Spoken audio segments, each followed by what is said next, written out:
सो बहुत टाइम बाद हम लोग वापस से रीस्टार्ट कर रहे हैं हमारे क्लास। ऑलमोस्ट एक मंथ का गैप हो गया है। बट ठीक है, वो गैप हुआ जो भी हुआ, आप सब लोग को भी रिलैक्स हो गया, बाकी तरफ फोकस कर पाए कुछ। मैंने सोचा है, जैसा हम वेरी सुन हम न्यू बैचेस चालू करेंगे, लेकिन उस न्यू बैच के पहले जितना जो एरिया संस्कृत लैंग्वेज में कवर अप होता है, जो थोड़ा बहुत इतना इम्पोर्टेंट नहीं है, लेकिन क्योंकि आप लोग उसके ग्रंथ वगैरह पढ़ेंगे उसके आधार से, तो आप लोगों के लिए इम्पोर्टेंट हो सकता है। ऐसे कुछ टॉपिक्स मैं चाह रहा हूँ कि मैं टच करूँ, ताकि कुछ भी छूटे ना। राइट। और आप लोगों को सबके बारे में नॉलेज हो, इसलिए हम लोग जो टॉपिक चालू कर रहे हैं वो है छंद। मेरा मेन मोटो छंद चालू करने का ये है कि जब आप लोग समयसार पढ़ते हो या कोई भी ग्रंथ पढ़ते हो, तो उसमें क्या है, छंद होते हैं, है ना, श्लोक होते हैं, मतलब बेसिकली श्लोक कहते हैं जिन्हें हम संस्कृत में।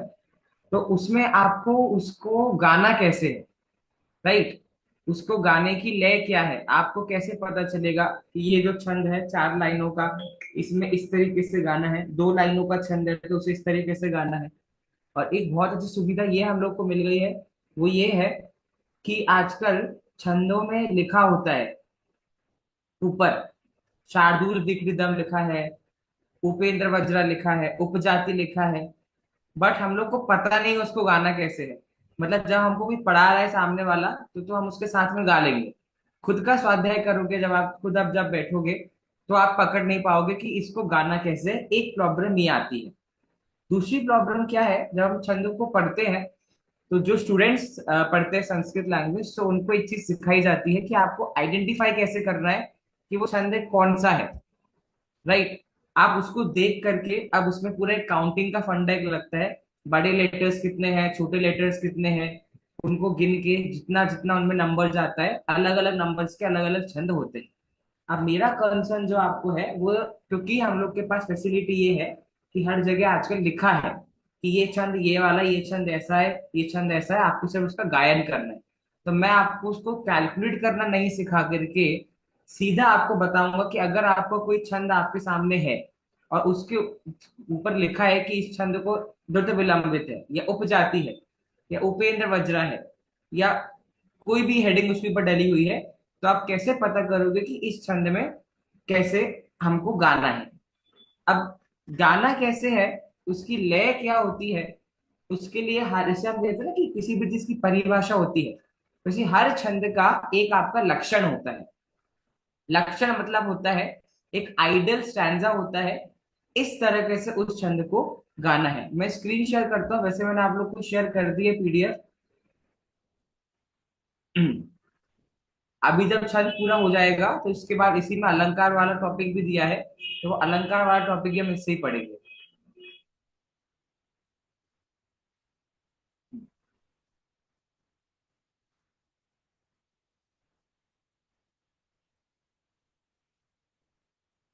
देखिए, जो मैं आपसे पूरा पूरा यहाँ पे देखने की जरूरत नहीं है, आपको जो मैं बता रहा हूँ वो बस ध्यान देने की जरूरत है।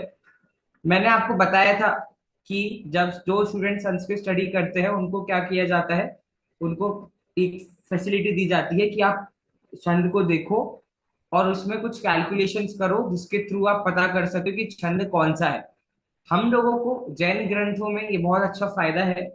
जो नए नए प्रकाशन होते हैं ग्रंथों के, चाहे वो समयसार हो, पंच परमागम में से कोई भी हो, पुरुषा सिद्धि उपाय हो, या जो मूलतः छंद, अब रत्न के शावकाचार में बस नहीं है, क्योंकि रत्न के शावकाचार की सारे छंद अनुष्टुप ही है, तो वहां पर बार बार लिखने की जरूरत नहीं है। लेकिन समय सार में क्या है, कलश बार बार बदलते हैं, अलग अलग लयों में कलश आ जाते हैं, तो वहां पर लिखना पड़ता है कि भाई ये वाला कलश इस छंद का, ये वाला कलश को इस तरीके से पढ़ना है। लेकिन जिन ग्रंथों में आपको लिखा नहीं है छंद के ऊपर, इसका मतलब ये है कि उन ग्रंथों में क्या है, एक ही छंद चल रहा है, एक ही लय चलेगी पूरे ग्रंथों में। रत्न शावकाचार में एक आध जगह पे आपकी लय बदलती है बस, उपजाति की तरह, बाकी सब जगह अनुष्टुप है। वो हम जैसे जैसे पढ़ेंगे आगे पता चलेगा। ठीक है। तो इसलिए मैं आपको कैलकुलेट करना नहीं सिखा, क्योंकि वो बहुत क्या, थोड़ा सा दिमाग लगाने वाली चीज है और इतना यूज आपको नहीं आएगा उसका। तो सीधा आपको मैं बताऊंगा गाना कैसे है। फिर भी बेसिक नॉर्मल नॉलेज के लिए आपको बता देता हूँ कि जब हम स्टडी करते हैं, छंद की और किस तरीके से पता करना है कौन सा छंद क्या है। तो इस व्यवस्था को क्या हम कहते हैं, गुरु लघु व्यवस्था। क्या कहते हैं, गुरु लघु व्यवस्था। मतलब ये ऐसी फैसिलिटी है जिसके थ्रू अगर आपको पता नहीं चल रहा है कि छंद कौन सा है, क्योंकि आप पहले पता करोगे वो दो पंक्ति में चार पंक्ति में जो आपके सामने लिखा हुआ है वो छंद कौन सा है, तब उसको गा पाओगे, तब उसका गायन कर पाओगे, है ना। तो आपको पहले पता करना पड़ेगा वो पर्टिकुलर छंद कौन सा है। तो उसे पता करने के लिए गुरु लघु व्यवस्था होती है। उसमें ऐसा होता है, एक छंद में जितने भी बड़े लेटर्स होते हैं उन्हें हम कहते हैं गुरु, राइट। और उस छंद में छोटे लेटर्स जो होते हैं उन्हें कहते हैं लघु। अब बड़ा लेटर छोटा लेटर कैसे आइडेंटिफाई करोगे आप। तो अगर कोई भी लेटर के साथ कोई भी मात्रा जुड़ी हुई है, या फिर किसी भी लेटर के साथ आपका विसर्ग जुड़ा है, राइट, या आपका ऊपर रेफ जुड़ा है, तो वो सारे लेटर्स आपके गुरु होते हैं। जैसे यहाँ पर सा लिखा है तो सा तो आपका गुरु है ही, नो डाउट। लेकिन नू जो है, भले ही इस न में छोटे ऊ की मात्रा है, बट क्योंकि इस न में एक मात्रा जुड़ी हुई है, इसलिए वो क्या हो गया, गुरु हो गया। अब ये जो स है, ये स क्या है, अब कहने को हमारा स क्या हो गया, ये लघु है। लेकिन यहाँ पर ट्विस्ट यही है, अगर कोई लेटर है और उस अगर वो लेटर आधा है और उस लेटर के सीधे बाद में कोई और सा लेटर बड़ा वाला है, जैसे स के बाद में वाह है और वाह बड़ा है, राइट, तो ये स भी आपका क्या बन जाएगा, बड़ा हो जाएगा। इसको भी हम गुरु की कैटेगरी में काउंट करेंगे, राइट। लेकिन जैसे इधर आपका ये श है, ये भी आधा है, लेकिन इसके बाद में च पूरा है क्या, नहीं। च में कोई मात्रा है क्या, नहीं, च नॉर्मल है। तो ये वाला श आपका कैसा रहेगा, ये भी आपका लघु ही रहेगा। बस अब ये फंडा आपका होता है, आप पूरे इसमें छंद में, पूरे छंद मतलब पहली लाइन में या दूसरी लाइन में आप काउंट कर लो। एक एक लघु अगर है, छोटा लेटर है तो आप ये साइन लगाओगे वन का, और गुरु अगर है तो आप ये साइन लगाओगे, ठीक है। और ये पूरे छंद में हम कैलकुलेट कर लेते हैं, भाई इस छंद में इतने इतने हमारी मात्राएं हैं, और वो मात्राएं जिस छंद से मैच करती है मतलब वो वाला छंद वो वाला होता है, ठीक है। लेकिन अभी आपको उधर इतना फोकस करने की जरूरत नहीं है, मैंने आपको मोटा मोटा बता दिया कि कैसे हम फाइंड आउट करते हैं अगर आपको पता नहीं है। एक और चीज जो हम छंद पढ़ते हैं तो आपको ध्यान में रखनी होती है, उसका नाम होता है यति। क्या नाम होता है, यति। यति मतलब होता है ब्रेक। ऐसे हम कई बार छंद पढ़ते हैं और हम बीच में रुकते हैं ना। फॉर एग्जाम्पल ये हमारी पूरी एक लाइन है और इतना पढ़ के हम रुके, फॉर एग्जाम्पल है ना, तो ये ट के बाद हम रुके ना, तो जहां हम रुके उसका नाम होता है यति, ठीक है। यति तो छंद में बहुत जरूरी होता है कि यति मतलब कहाँ पे आपको रुकना है, ये भी आपको पता होना चाहिए। और जब आप गण वगैरह, इसे गण कहते हैं बाय द वे, जो हमने बोला ना, छोटा है गुरु लघु, गण मतलब ग्रुप, कितने लघु है, कितनी लघु मात्रा है, कितनी गुरु मात्रा है, उसे हम गण कहते हैं। तीन तीन मात्राओं का ग्रुप होता है संस्कृत छंदों में। तो उसमें ये भी पता चल जाता है आपको कि कितने गणों के बाद आपको क्या करना है, रुकना है, और कितने के बाद आपको आगे बोलना है, ठीक है। चलो हम सीधे आ जाते हैं टॉपिक के ऊपर, और कैसे हम लोग को छंदों को पढ़ना है, ठीक है। छंदों को पढ़ने का स्टाइल क्या होता है वो हमको पता करना है। सबसे पहला छंद जो हमारा है वो है अनुष्टुप। सबसे ज्यादा, जो सबसे कॉमन जो छंद यूज होता है वो होता है अनुष्टुप। दो लाइन का ये छंद होता है। और रत्नगण शावकाचार की जो हमारी लय है वो आपके अनुष्टुप छंद की लय होती है। जैसे कोई इसको गाएगा, पतितई वाला जो ये श्लोक है ये रामायण से लिया गया है, और अनुष्टुप छंद मतलब मैंने बताया आपको, रत्नगण शावकाचार की लय आपको इसमें लगानी है।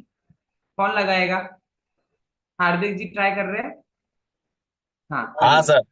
करिए। पतितै पद्मानेश्च पादपस्थैश्च मारुत कुसुमै पश्य सौमित्रे क्रीडन्निव सम्मन्ततः। ठीक है, देखिए लय बिल्कुल सही पड़ी, उच्चारण थोड़ा सा इधर बिगड़ गया। क्रीडन नेव समन ततः, न आधा है ना, तो न को खींचना नहीं है। क्रीडन नेव समन ततः, ऐसे करके इसको आपको बस ले लेना है। ये बिल्कुल सही दिया है, बिल्कुल सही उन्होंने पढ़ा हार्दिक जी ने। तो अगर कहीं भी आपको अनुष्टुप छंद पढ़ना है, अनुष्टुप छंद है, तो ये आप नोट्स में कहीं लिख लो, या जो भी आप अभी ध्यान रखने के लिए कर रहे हो, आप ये ध्यान रखो। अनुष्टुप इक्वल्स टू रत्नगण शावकाचार की लय। ठीक है, तो आप पहला, जैसे आपको पढ़ना नहीं आ रहा, जैसे रामायण वाले छंद आपके सामने आ गया और आपको पता है अनुष्टुप है, पर आप कई बार पकड़ नहीं पा रहे हो, आपकी लय आ नहीं रही, तो कैसे क्या करोगे? एक सेकंड के लिए आप सोचो, रत्नगण शावकाचार का पहला श्लोक क्या है? नमः श्री वर्धमानाय। अब उसको यहाँ लगा दो। पतितै पतमानैश्च पादपस्तैश्च मारुतः कुसुमैः पश्य सौमित्रे क्रीडन् समन्ततः। हो गया। तो एक छंद को स्टडी करने का, याद रखने का एक बहुत बहुत अच्छा तरीका ये भी है कि जो पॉपुलर स्क्रिप्चर्स है, जैसे हमारा रत्नगण शावकाचार्य का मैंने आपको एग्जांपल दिया, आप सबको पता है वो, तो आप एक बार के लिए उसको रिसाइट करो, और फिर आपके सामने दुनिया का कोई भी अनुष्टुप छंद आ जाए, आप उसको गा लोगे। ठीक है, इस तरीके से अनुष्टुप छंद आपको गाना आना चाहिए। जब आप समय सार पढ़ोगे, समय सार में भी बहुत सी जगहों पर अनुष्टुप छंद दिया है। आवाज पढ़ लो आप, फिर मैं आपको इसके रिगार्डिंग एक बहुत अच्छा होमवर्क दूंगा, वो आपको करोगे तो आपका अच्छा नॉलेज हो जाएगा। अगला छंद जो हमारा होता है, उसका नाम है इंद्र वज्रा। क्या नाम है? इंद्र वज्रा। ठीक है, कई जगह पे आपको छंदों के ऊपर लिखा मिल जाएगा इंद्र वज्रा। किसी को पता है कैसे पढ़ते हैं? पहले मैं आपको बता देता हूँ, ये जो लिखा है ये है इसका लक्षण, और लक्षण आपको याद होने चाहिए। क्या है? जैसे अभी आपने अनुष्टुप, तो मैंने आपको बोल दिया रत्नगण शावकाचार की लय है अनुष्टुप में, तो आप तुरंत वो आपने पढ़ा और आपने पढ़ दिया रामायण का छंद। अब मैंने बोला इंद्र वज्रा पढ़ो, अब आपको कोई छंद आता है पहले से इंद्र वज्रा का? नहीं आता, पता नहीं है हमें, तो कैसे लय पकड़ोगे आप? इसके लिए आपको याद होना चाहिए इंद्र वज्रा का लक्षण। क्या है? आपको अगर लक्षण याद है, आप तुरंत इंद्र वज्र आते हैं, आप उसका लक्षण बोलोगे, और लक्षण बोलते ही आप उसके छंद को गा पाओगे। मैं एक बार लक्षण गा देता हूँ। लक्षण मतलब लक्षण वो ही होता है, लक्षण प्रत्येक छंद का, उस छंद को डिफाइन भी करता है, और उस छंद को गाया कैसे जाता है वो बताता है। जैसे इंद्र वज्रा का लक्षण है, स्यादिंद्र वज्रा यदि तौ जगौगः, स्यादिंद्र वज्रा यदि तौ जगौगः, स्यादिन्द्र वज्रा यदि तौ जगौगः, स्यादिन्द्र वज्रा यदि तौ जगौगः। समझ आई ले? अब आपने स्यादिन्द्र वज्रा ये पूरा आपने याद कर लिया, स्यादिन्द्र वज्रा यदि तौ जगौगः, कि भैया ये लक्षण अपना इंद्र वज्रा का है, और आपके सामने कोई छंद आ गया इंद्र वज्रा का, तुरंत आप याद करोगे इंद्र वज्रा का लक्षण क्या है। हाँ भैया, स्याद इंद्र वज्रा यदि तौ जगौगः, ये इसका लक्षण है। तो नीचे जो छंद दिया है वो आप गा लोगे। हंसो यथा राजत पंचरस्थः, सिंहो यथा मंदर कंदरस्थः, वीरो यथा गर्वित कुंजरस्थः, चंद्रोपि वज्राज तथांबरस्थः। ठीक है, समझ आया कैसे छंद पकड़ते हैं? इंद्र वज्र छंद की लय क्या है? अब कौन गाएगा इंद्र वज्रा? कुछ नहीं करना, छंद गाने के लिए पहले आप ये इंद्र वज्र का लक्षण गाओ। मुझे पता है आपको गाना तो आ गया है, पर आपको डर क्या लग रहा है कि हम यहाँ अटक जाएंगे छंद में? हाँ आशीष जी बोलिए।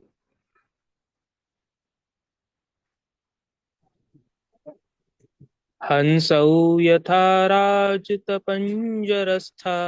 सिंहौ यथा मन्दकरन्धस्थः, वीरो यथा गर्वितकुञ्जरस्थश्चन्द्रोऽपि चन्द्रोऽपि बभ्राज तथाम्बरस्थः। बस वेरी गुड, है ना? तो आपको इंद्रवत छंद पहले, अभी मैं एक दो लोगों से और पूछूंगा, हाँ छोड़ूंगा नहीं ऐसे, प्रैक्टिस करते रहो। तो आपको पहले क्या सर करना है? सर एक वो हाँ एक ये अपने आत्मख्याति टीका में वो आता है ना, य एव मुक्त्वा नय हाँ, पक्षपात स्वरूप गुप्ता, वो यही लय है ना? करेक्ट। मैं आपको वही अभी होमवर्क दूंगा क्लास के बाद। बहुत सारे छंद आपने जरा आगम में पढ़े हैं, पर आपको पता ही नहीं था आज तक कि उनको गाते कैसे और वो क्या होते हैं, इसलिए मैंने वाला टॉपिक लिया है। इंद्र वज्रा, देखो आशीष जी सही पढ़ा, एक आध जगह थोड़ा उच्चारण में दिक्कत हुई, बट ठीक है। आज हमारा फोकस किस पे है? आप सही गा रहे हो कि नहीं, थोड़ा उस पे कर रहे हैं, तो थोड़ी बहुत गलतियां चलेंगी। माइनर मिस्टेक थी, कोई दिक्कत नहीं। जैसे हंसो है, तो हंसो पढ़ दिया, है ना। फिर मंदर कंदर अस्था है, तो वहां पर मंदर का र गायब हो गया, मंद कंदर अस्था हो गया। कोई बात नहीं, होता है, होता है। इंद्र वज्र छंद है, कैसे गाएंगे? तो पहले इसका लक्षण याद करेंगे। स्यादिंद वज्रा यदि तौ जगौगा, इतना याद आया। अब हंसो यथा राजत पंजरस्थः, सिंहो यथा मंदर कंदरस्थः, वीरो यथा गर्वित कुंजरस्थः। अब देखिए आशीष जी, जो कंदरस्थश है, ये श विसर्ग संधि है। तो आप क्या करो, इसको कुंजरस्थश भी बोल सकते हो, या उसको कुंजरस्थ भी बोल लो। वीरो यथा गर्वित कुंजरस्थः, चंद्रोपि बभ्राज तथांबरस्थः। खत्म, हो गया। कौन गाएगा? आप सामने से इनिशिएट करोगे या मैं पूछूं? गाइए आरती जी। ट्राई करूंगी मैं। हाँ हाँ के बाद मैं भी हंसो ट्राई करूंगी। जी। हंसो यथा राजपञ्चरस्थ, सिंहो यथा मन्दरकन्दरस्थ, वीरो यथा गर्वितकुञ्जरस्थ, चन्द्रोऽपि बभ्राज तथाम्बरस्थ। तथांबरस्थ, विसर्ग है ना तो, ठीक है। शाबाश, आ गया। हाँ योगिता जी। हंसो यथा राजतपञ्जरस्थः, सिंहो यथा मन्दरकन्दरस्थः, वीरो यथा गर्वितकुञ्जरस्थः, चन्द्रोऽपि बभ्राज तथाम्बरस्थः। बहुत बढ़िया। हाँ प्रवीणा जी। हंसो यथा राजतपञ्जरस्थः, सिंहो यथा मन्दरकन्दरस्थः, वीरो यथा गर्वितकुञ्जरस्थः, चन्द्रोऽपि ब्रह्माच तथाम्बरस्थः। वह भ्राज है ना, वह भ्राज, ठीक है। बहुत ब्रह्माच। अच्छा है ना। शाबाश, आ गया आप लोगों को। हाँ, अब ऐसा ही होता है आपका अगला, उपेंद्र वज्रा। बस दोनों के लक्षण में डिफरेंस है। देखिए लक्षण आपको याद होने चाहिए, मैं फिर कह रहा हूं। इंद्र वज्र का लक्षण क्या था? स्यादिंद्र वज्रा यदि तौ जगौगा। क्योंकि अभी आपने पढ़ा तो अभी आप पढ़ लोगे फटाफट, पर कल को सीधा आपके सामने इंद्र वज्र आ गया तो आपको याद नहीं आएगा इसको कैसे पढ़ते हैं। लक्षण आपको पता होना चाहिए शुद्ध। अगला है उपेंद्र वज्रा। बिल्कुल सेम, बिल्कुल सेम आपका उपेंद्र वज्रा होता है। बस इसका लक्षण है, उपेंद्र वज्रा जत जास्ततौ गौ, उपेंद्र वज्रा जत जास्ततौ गौ, उपेंद्र वज्रा जत जास्ततौ गौ, उपेंद्र वज्रा जत जास्ततौ गौ। हाँ भवी, कहिए। त्वमेव माता च पिता त्वमेव, त्वमेव बन्धुश्च सखा त्वमेव, त्वमेव विद्या द्रविणं त्वमेव, त्वमेव सर्वं मम देव देव। एक बार इसका लक्षण पढ़ो उपेंद्र वज्रा का। उपेन्द्र वज्रात्, उपेन्द्र वज्रात् जतिजास्ततो गौ, उपेन्द्र हाँ वज्रात् जतिजास्ततो गौ। देखो, जत जास आराम से ना, हाँ, उपेंद्र वज्रा जत जास ततो गौ, उपेंद्र वज्रा जत जास ततो गौ, ऐसा।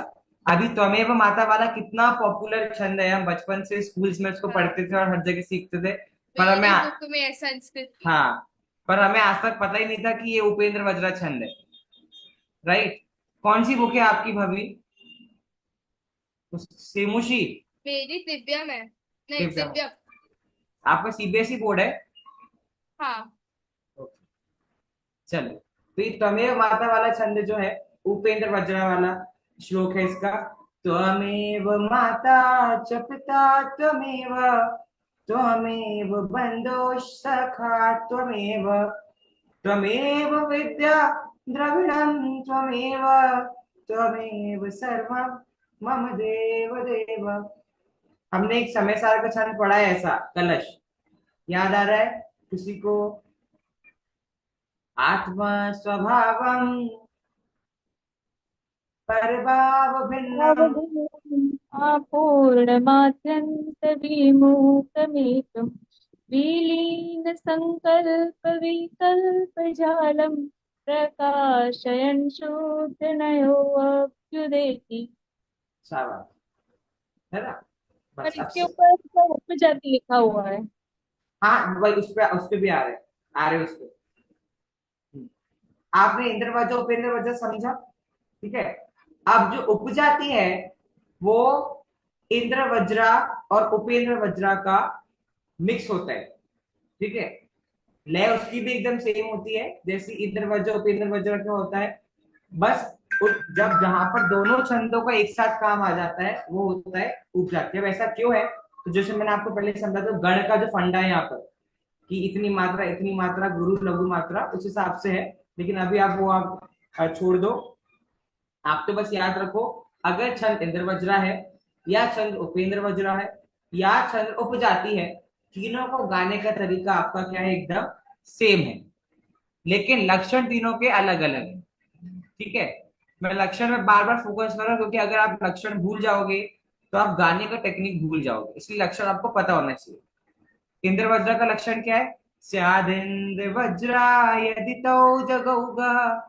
उपेंद्र वज्रा का क्या है? उपेंद्र वज्रा जत जास ततो गौ। जत जास ततो मत कर देना, ततो गौ। अब आ जाते उपजाति पे। सबसे बड़ा लक्षण अगर किसी छंद का है, सबसे बड़ा लक्षण किसी छंद का अगर है, तो वो हमारे उपजाति छंद का सबसे बड़ा लक्षण होता है। मैं पढ़ देता हूँ लक्षण एक बार, हालांकि कोई इसको मेरे बिना पढ़े पढ़ सकता है। लय इसकी सेम है, इंद्र वज्रा और उपेंद्र वज्र वाली लय ही है, उसी लय में आपको पढ़ना है। कोई पढ़ेगा? ट्राई करूं मैं? जी बिल्कुल। अनन्तरोदीरिति लक्ष्मभाजौ पादौ यति यावुपजातयस्थः इत्थं किलान्यासवपि मिश्रितासु वदन्ति जातिस्विद्वमेव नाम। बहुत अच्छा करते हो आप आरती जी, मैं बहुत खुश हूँ, एकदम सही पढ़ा। लेकिन आप थोड़ा सा पता है क्या दिक्कत है? जैसे ही श्लोक खत्म होने लगता है मुझे ऐसा लगता है तो छोड़ देती हूँ। आपको जल्दी हो जाता है, खत्म खत्म खत्म खत्म करो। उस चक्कर में मैंने हमेशा नोटिस किया लास्ट की तरह आप थोड़ा गड़बड़ कर देते हो उच्चारण, शुद्ध उच्चारण में। बाकी आप, मैं इतना खुश हो गया, आपने बिल्कुल सही पढ़ा, 1.5 लाइन। ठीक है। तो जल्दी नहीं करो, आराम से, अपनी ट्रेन नहीं छूटेगी। ठीक है। जातिश, जातिश जातिस्वद् वदमेव। जातिस्वद्वेव नाम। हाँ, बाकी पढ़ा आपने बहुत अच्छा, वेरी गुड। बहुत खुशी हुई मुझे, बहुत थैंक बढ़िया यू पढ़ा। सर। बस छोड़ो मत उसको, पकड़ के रखो, है ना? देखिए मैं पढ़ता हूँ एक बार। अनंत रोदीरित लक्ष्म भाजौ। ऋत है ना, रीत नहीं है, वो छोटा ही है। अनंत रोदीरित लक्ष्म भाजौ पादौ यदि यावुपजात यस्तः इत्थं किलान्यास्वपि मे श्रितासु वदन्ति जातेष्विदमेव नाम। जातिश और ई की मात्रा मैंने वो के साथ लो ली, जातिश विद मेव नाम। एक छोटा सा क्वेश्चन, इस लक्षण में आप उपजाति नाम ढूंढ सकते हो क्या? गरिमा जी, इस लक्षण में उपजाति नाम आया है कहीं? अब जिसका लक्षण है उसका नाम तो आना चाहिए ना। हाँ प्रतिभा जी। वो द्वितीय चरण के यदि आप यदि आप बाद आया है। हाँ, यदि आप उपजात, वुप है ना, वुप, वो संधि हो गई, वुप का उपजात, ये हो गया। उसके ऊपर प्रतिभा जी, ये उपेंद्र वज्रा के छंद में तो उपेंद्र वज्रा मिल गया अपने को, इंद्र वज्रा के छंद में इंद्र वज्रा का नाम आया है क्या?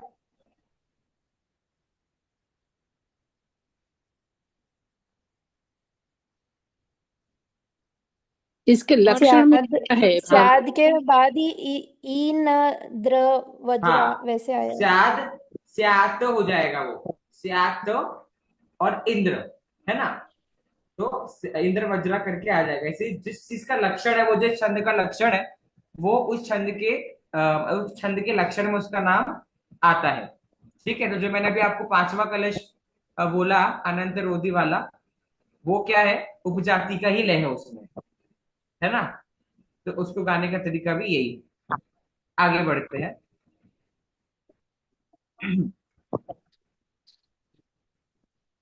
अगला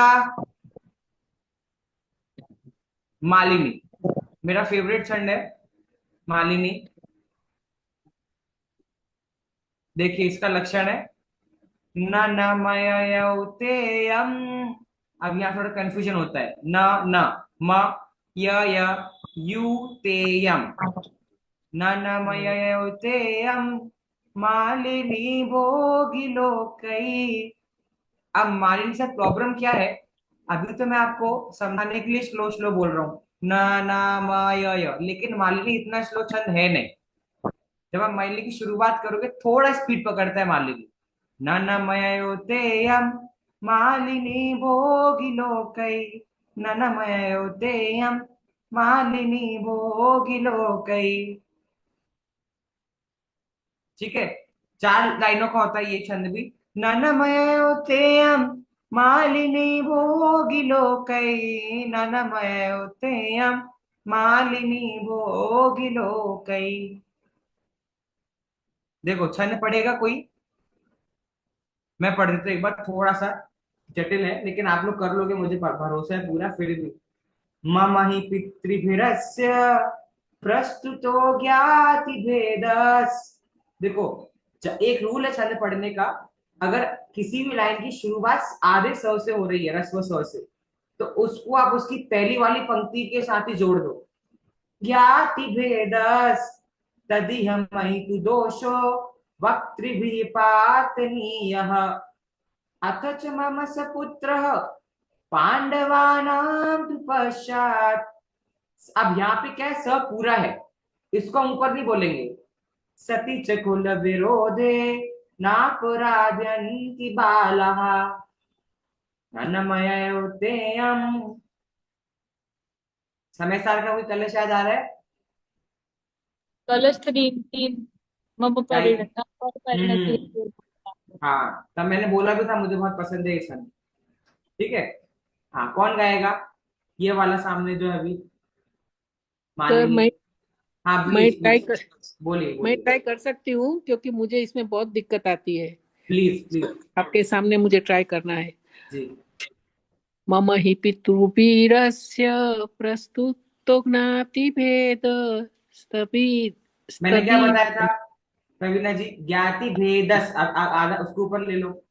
जैसे बोलती हूँ, हाँ, मम पितृवीरस्य प्रस्तुतो ज्ञाति भेद तदिह मयि तु दोषो वक्तृभिः पातनीय, अथ च मम सपुत्र पांडवानां तु पश्चात् सती च कुलविरोधे न पराधयन्ति बाला। ये मुझे जमता ही मैं नहीं है बताता सर। क्यों नहीं जमता। नहीं, आपने ऐसा कुछ नहीं है, आपने बहुत सारे सीखे सिखाए लोग नहीं पढ़ता, आपने तो बहुत अच्छा पढ़ा उससे आपसे। आपका प्रॉब्लम बस कहाँ आ रहा है, आपको यति का नॉलेज नहीं है। यति मतलब कहाँ रुकना है। आप क्या कर रहे हो, हर शब्द के बाद 1 सेकंड का ब्रेक दे रहे हो। मम ही पितृभिर, इतना नहीं रुकना है। जब आप छंद पढ़ते हैं तो आपका यति क्लियर होना चाहिए। एक चरण में, मतलब एक जो आपका, आपको पता नहीं, पूरा एक चरण है, ये एक चरण है, और चरण का ये पहला पाद है, इसे हम पाद कहते हैं। दूसरा पाद, तीसरा पाद, चौथा पाद, तो ये एक चरण का दो पाद में डिफरेंशिएट कैसे होगा? यति, यति मतलब क्या है? ब्रेक। तो आप पहले चरण में जहां ब्रेक लोगे वो ब्रेक आपका उस चरण को दो पाद में बांट देगा। मम ही पितृभिरस्य, ये यति आ गई आपकी, मतलब ये पहला पाद है। प्रस्तुतो ज्ञाति भेदस। अब एक और प्रॉब्लम प्रवीणा जी क्या हो रही है, आप दीर्घ कर रहे हो, जैसे भिरस्य है आप उसको भीरस्य कर रहे हो, छोटी की मात्रा है। पितृ में रस्व रिका है, आप दीर्घ कर रहे हो। पितृ, पितृ नहीं है, पितृभिरस्य। मैंने बोला ना मालिनी छंद में स्पीड पकड़ता है। मम ही पितृभिरस्य, कहीं रुकना नहीं है। प्रस्तुतो ज्ञाति भेदस तदीह, अब तदीह है, तदीह मई, तो गई आपकी ले, द में रस हुई है। तदीह मई तु दोष, अब मैं भी रुक गया, देखो तदीह के बाद तो गड़बड़ हो गया। तदीह मई तु दोषो वक्तृभिः पातनीयः। आप लोग एक और दिक्कत क्या करते हो, पता नहीं कहां से सीख गए, जहां पे विसर्ग हो उसको खींचना है। किसने कहा आपसे? अगर वक्तृभिः है तो विसर्ग बोल के छोड़ो, आगे बढ़ो। वक्तृभिः, वक्तृभिः पातनीयः। अनलेस एंड अनटिल अगर वो उस चरण का आखिरी वो है शब्द तो आप खींच सकते हो उसको, लेकिन वक्तृभिः बीच में है तो वक्तृभिः नहीं, वक्तृभिः पातनीयः।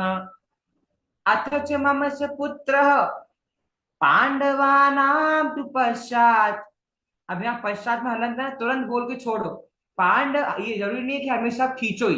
पांडवानां तु पश्चात, गलत। पांडवानां तु पश्चात सती च कुल विरोधे नापराध्यन्ति बालः। समझे? है ना? प्रवीणा जी आप क्या करो, अलग अलग आप मालिनी छंद निकालो और उनको पढ़ पढ़ के मुझे आप वॉइस रिकॉर्डिंग करके भेजो, प्रैक्टिस होगी आपकी, अपना अब बोल दोगे आप, 2 दिन में आप परफेक्ट हो जाओगे, कोई दिक्कत नहीं है। भैया हाँ जी एक बोलिए। बार इसके ले फिर से बता दो। बताता हूँ, उसके पहले मैं चाहता हूँ कि आप में से कोई बताए जिसने अभी तक नहीं बोला। गरिमा जी आप बोलोगे? मैं बोलूं? हाँ ट्राई प्लीज करती प्लीज। हूँ।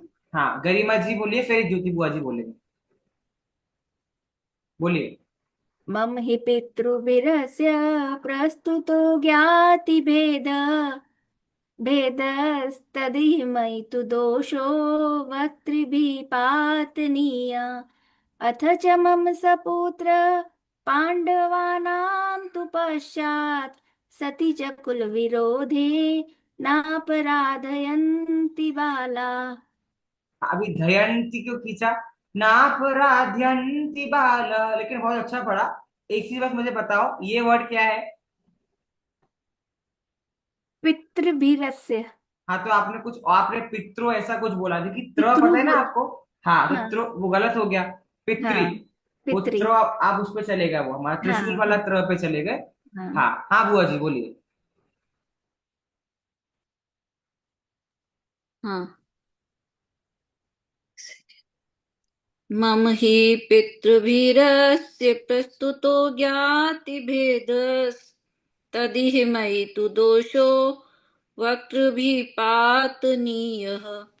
अथ चैमं सपुत्रः पाण्डवानां तु पश्चात् सति च कुलविरोधे नापराध्यन्ति बालाः। बहुत अच्छा पढ़ा। एक ही वही लाइन पढ़ेंगे वापस आप, अथ च वाली कौन सा थर्ड वाला? Third line. हाँ अथ चैमं सपुत्रः हाँ, इसमें आप पाण्डवान्। ये जो च है उसके बाद आप ब्रेक क्यों दे रहे हो?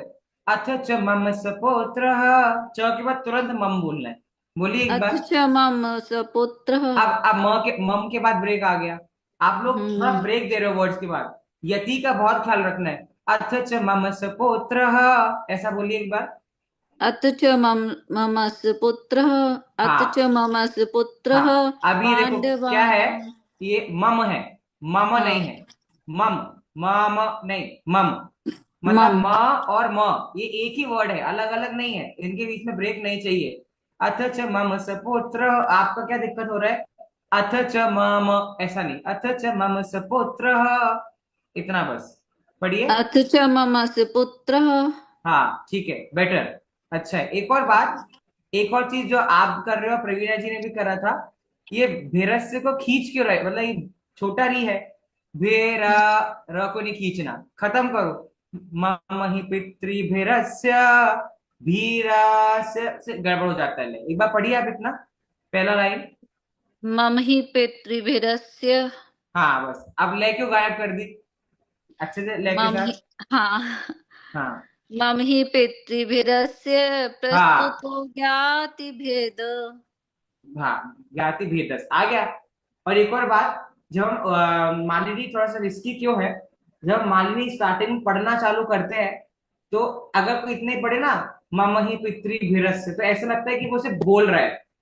तो तो आपको क्या करना है, मालिनी थोड़ा सा नीचे से, आप थोड़ा सा गायन कला क्या होता है, आप थोड़ा दबा के मम ही पितृभीरस्य, तो वो साउंड आएगा। अगर आप ऐसे ऊंचा करके फेंकोगे इसको, मम ही पितृ, ये देखो बेसुरा लग रहा है ना, बेसुरा लग रहा है, ये मम ही पितृ, ये बेसुरा है, थोड़ा दबा के हमें वाली शुरू करना है। मम ही पितृ, मैंने दबाई आवाज अपनी, गला मेरा दबा, मम ही पितृभीरस्य, तो ये बेसुरा नहीं लगेगा। ठीक है। मम ही एक, पितृभिरस्य हाँ प्रस्तुतो ज्ञाति भेदस। हाँ, और एक और बात, ये मम शब्द थोड़ा सा प्रैक्टिस वाला है, इस मम को ना आप ऐसा भी मत करो कि बट खत्म करना है बोलते ही, मम ही, आराम से सुर के साथ, मम ही, मम ही मम नहीं, मम ही, ऐसा। मम ही वाह, पितृभिरस्य बस, प्रस्तुतो ज्ञाति भेदस। हाँ आ गया, आ गया, बिल्कुल सही, ठीक मम है, ही। बिल्कुल सही आ गया। चलिए अब मैं एक बार पढ़ रहा हूँ, आप लोग भी मन में, मतलब मन में, मतलब सच में पढ़िए, मैं लिपसिंग देखूंगा आपकी। शुरू करें। मम हि पितृभिरस्य प्रस्तुतो ज्ञातिभेदस्, तदिह मयि तु दोषो वक्तृभिः पातनीयः। अथ च मम सपुत्रः पाण्डवानां तु पश्चात्, सति च कुलविरोधे नापराध्यन्ति बालः। मम परम विशुद्धिः, आगे क्या है, शुद्ध चिन्मात्र मुक्ते, आते हैं कलश है नहीं, ऐ डब्बा बोल। कथमपि न ऐ कथमपि हाँ नृत्वा आता है। हाँ, बस शाबाश। चलिए, अगला है वंशज, बहुत कम यूज होता है, इसका ज्यादा ऐसा खास यूज नहीं है वंशस्थ का। मैं वो पढ़ देता हूँ। जतौ तु वंशास्त मुदीरितम जरऊ। अब स्टार्टिंग में क्या लगा ना हमें, ये सुनने में हमें क्या लगा कि ये बिल्कुल मालिनी जैसा है, राइट, स्टार्टिंग में सुनने में लगा, लेकिन इसका, इसको आपको जल्दी छोड़ देना है। जातौ तु वंशस्, यहाँ तक मालिनी जैसा ये है, फिर छूट जाता है, मोदीर तम जरौ भवन्ति नम्रास्तर्व फलोद्गमै, न वाम्बुभेदुर विलम्बिनो घनः। ये इसका पूरा क्या है, लक्षण है।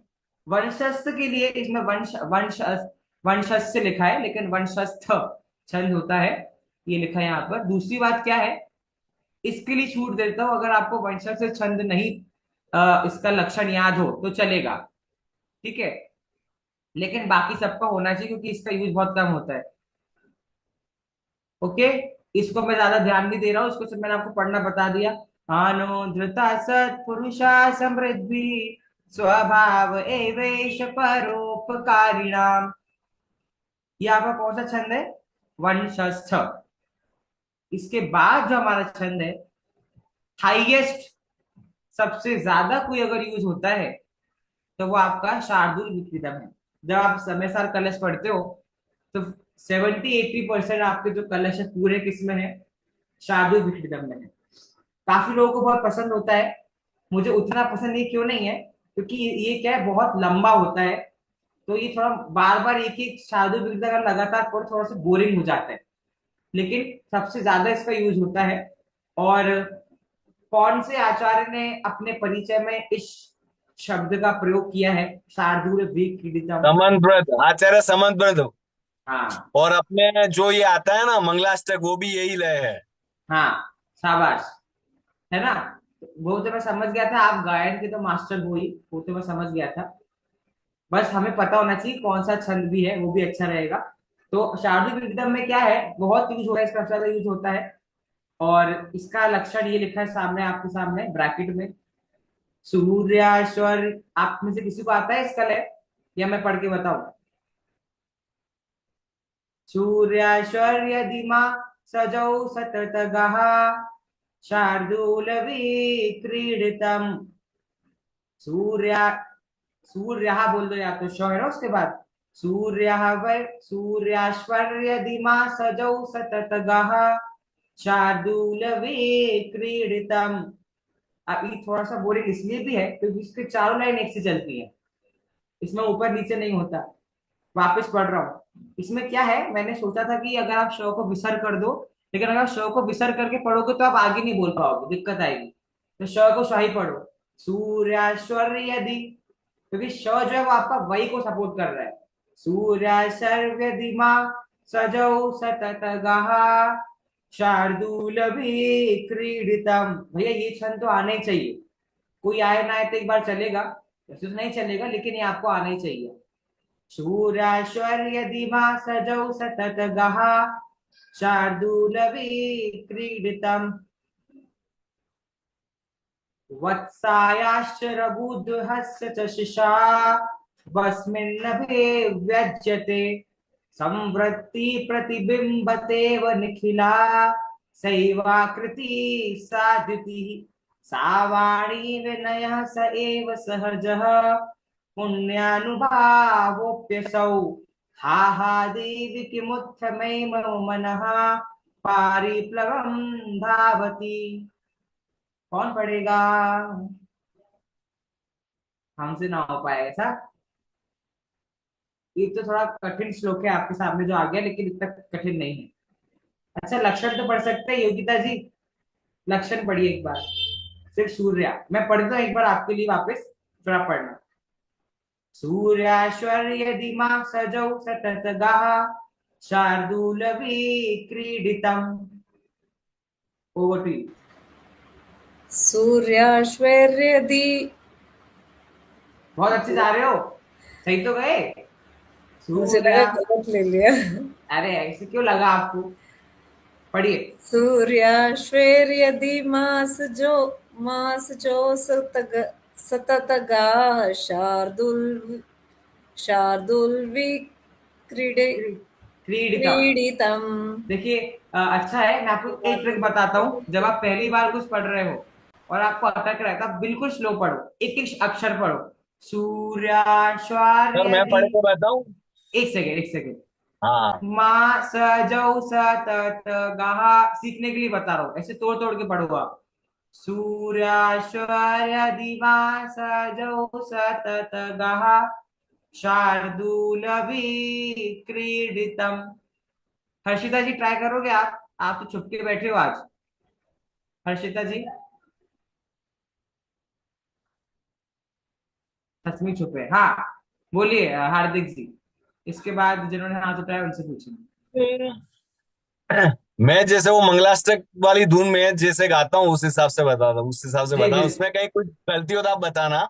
जी पंडित जी। वत्स्याश्च रघुद्रहस्य च शिशावस्मिन्नभिव्यज्यते संवृत्ति प्रतिबिम्बतेव निखिला सैवाकृति साधृति सा वाणी विनयास एव सहज पुण्यानुभावोऽप्यसो हा हा देवि किमुच्यते मम मना परिपल्लवं धावति।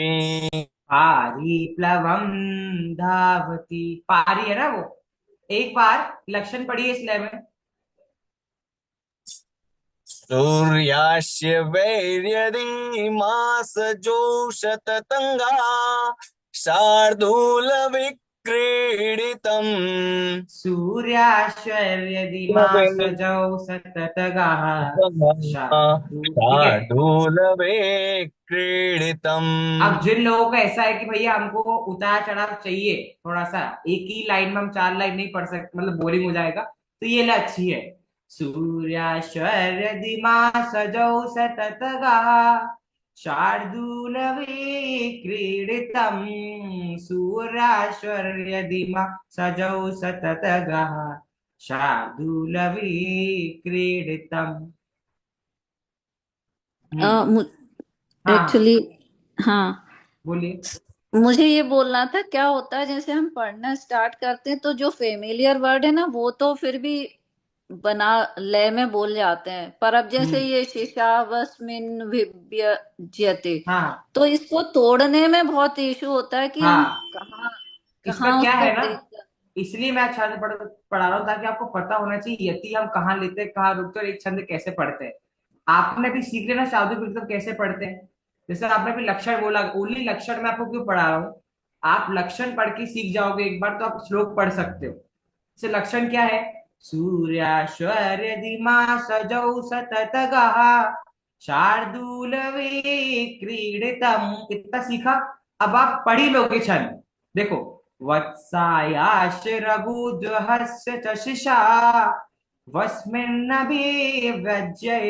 एक और बात याद रखो, कभी भी छंद को ऐसे कहीं पे भी नहीं रोक देना। जैसे कुछ लोग शिशावस, अब शिशावस कौन रोकता है, शिशा पूरा शब्द हो जाए वहीं पे रोको, रोकना चाहिए छंद को। शिशा वस्मिन्नभिव्यज्यते ये क्या संवृत्ति। होता है ना जैसे, सॉरी, हाँ हाँ, पढ़ना जी ही नहीं बोलिए। आ रहा अब ये शब्द हाँ तो अब शिशावस्मी ये क्या तो। है, यही छंद की बात है।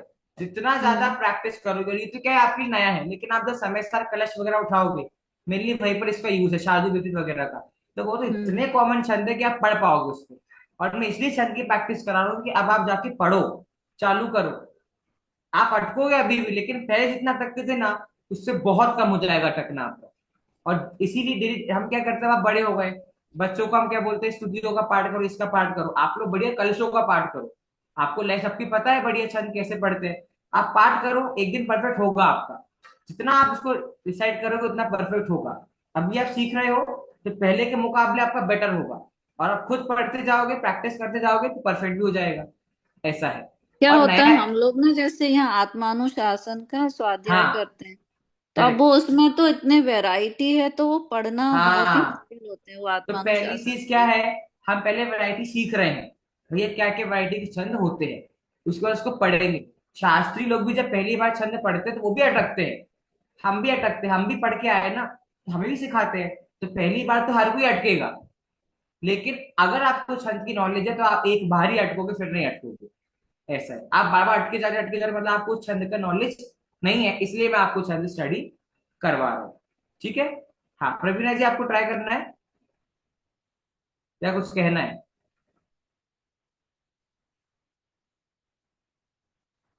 मैं लक्षण ट्राई कर सकती हूँ सर। प्लीज।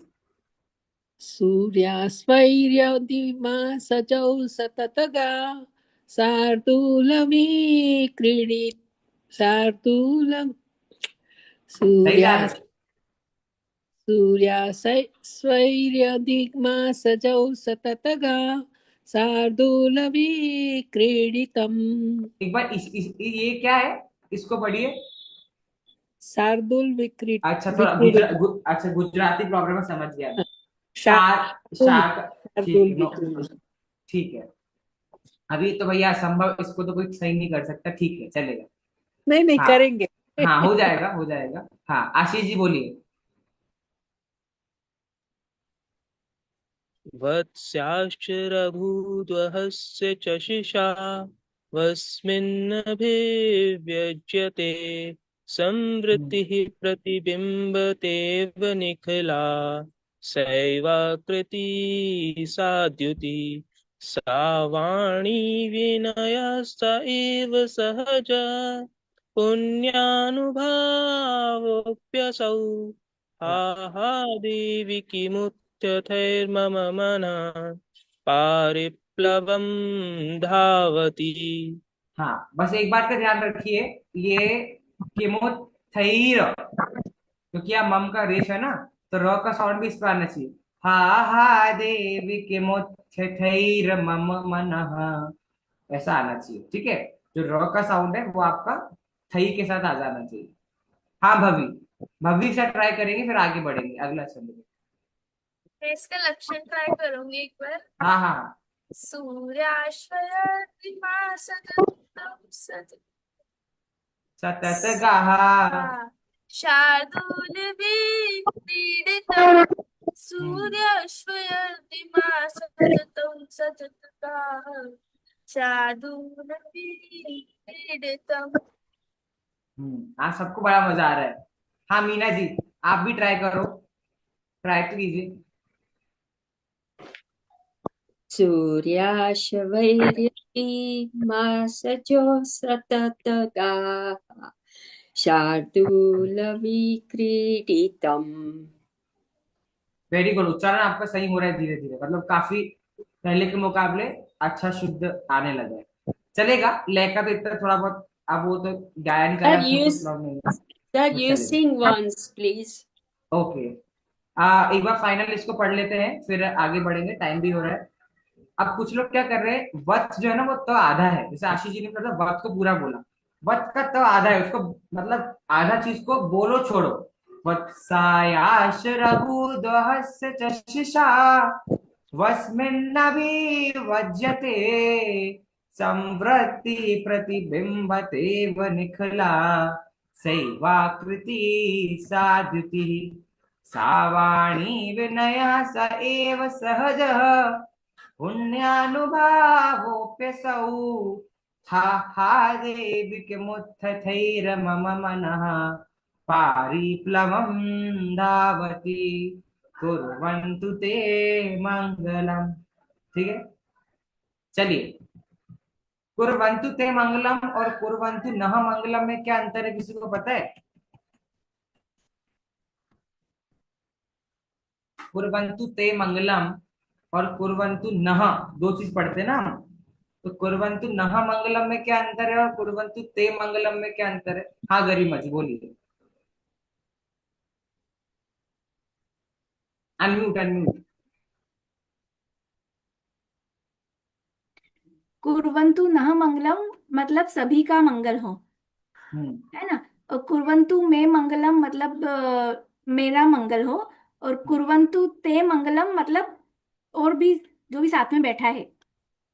ठीक है, मतलब इसमें दो ही है, मैं या मैं बोलो या नहा बोलो, इसका मतलब क्या है कि मेरा मंगल हो जाए, और ते मतलब सह तऊ ते, सह का मतलब क्या होता है? वह वह ना, वह दोनों, वे सब, तो वे सब मतलब उन सभी का क्या हो, मंगल हो, ऐसा। ठीक है, आखिरी छंद ले रहा हूं, वैसे हो गए छंद, वसंत तिलका, शिखरणी, अच्छा मंदा क्रांता, और ठीक है ये तीन हम कर लेंगे, फिर अलंकार पढ़ेंगे। अलंकार आपने सुना होगा ना, अलंकार हिंदी व्याकरण में, अनुप्रास अलंकार है ना, चंदू के चाचा ने चंदू की चांद, क्या है वो जो भी है, चांदी की चम्मच चटनी चटाई, कौन सा अलंकार हो गया यहाँ, कौन सा है? अनुप्रास हुआ ना, च च च च रिपीट हुआ।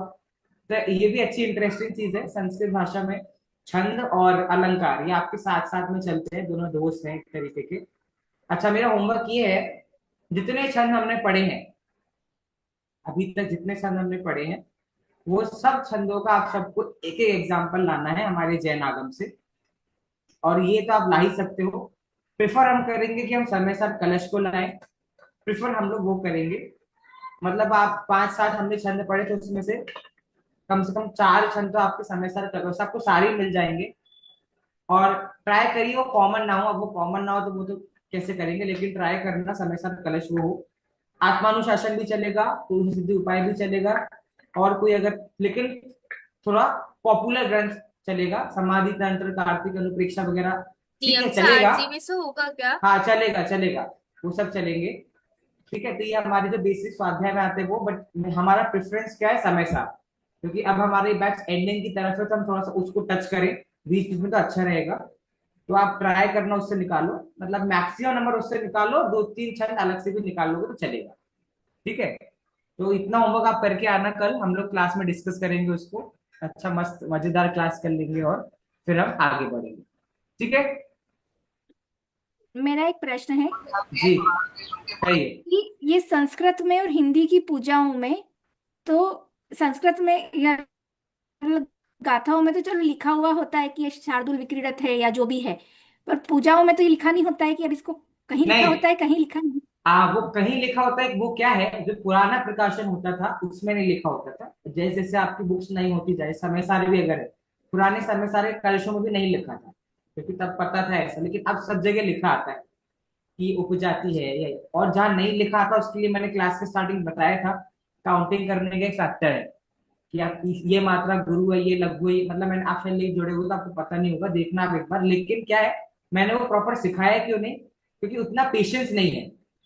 अब संस्कृत स्टूडेंट से प्रॉपर उसको स्टडी करेंगे, लेकिन आपको सीधा पूजन करना, बैठोगे आप गण से ना गिनोगे 1 2 3 4 5 6, वो आप नहीं करोगे, इतने में तो पूजन खत्म हो जाएगी। हाँ राइट। तो अब मैं आपको किस हाँ तरीके से सिखा रहा हूँ कि आप लोग को छंद या तो आप क्या करो, गा के देख लो। सबसे अच्छा तरीका ये है, वो 2 पंक्ति 4 पंक्तियां आपको लय पता है छंदों की, आपको ये पता है कि 2 पंक्ति कौन कौन छंद होते हैं, 4 पंक्ति कौन कौन छंद होते हैं।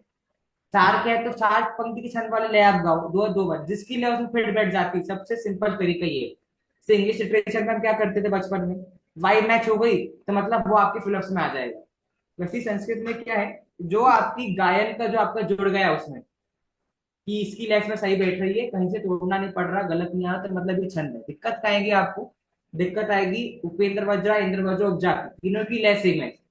राइट। हम पता कैसे करें कौन सा है, तो उसका आंसर हु केयर्स, कौन सी लय है। आपको पढ़ना आ गया, आपको उसका अर्थ आ गया, ठीक है। आपको जो ना व्याकरणाचार्य बनना है, अब आपको अगर व्याकरणाचार्य बनना होता तो हम वैसा पढ़ते, लेकिन हमें तो बेसिक नॉलेज चाहिए।